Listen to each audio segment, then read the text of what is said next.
Donc, cette première question, il a déjà été un peu répondu à cette question, hein. Pourquoi un nouveau programme?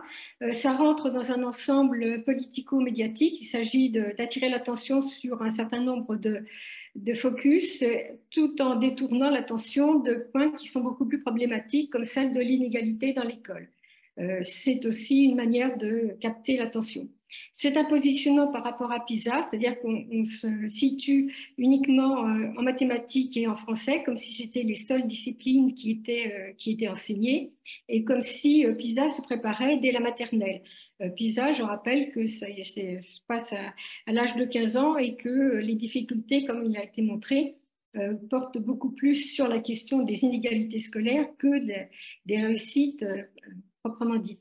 Alors, ces programmes sont en fait un outil de management, c'est-à-dire qu'on va utiliser les programmes pour, je dirais, mettre au pas les enseignants pour leur imposer un certain nombre d'actions.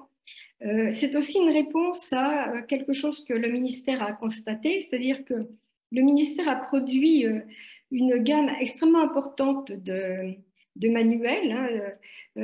Il y a plus de 1500 pages que les enseignants devraient lire pour être au point pour enseigner.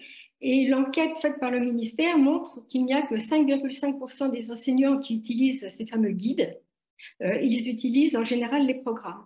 Si on regarde d'un petit peu plus près ces guides, ils ont aussi une autre particularité, c'est qu'il manque un niveau de classe, je reviendrai dessus parce que c'est significatif, il manque le CE2.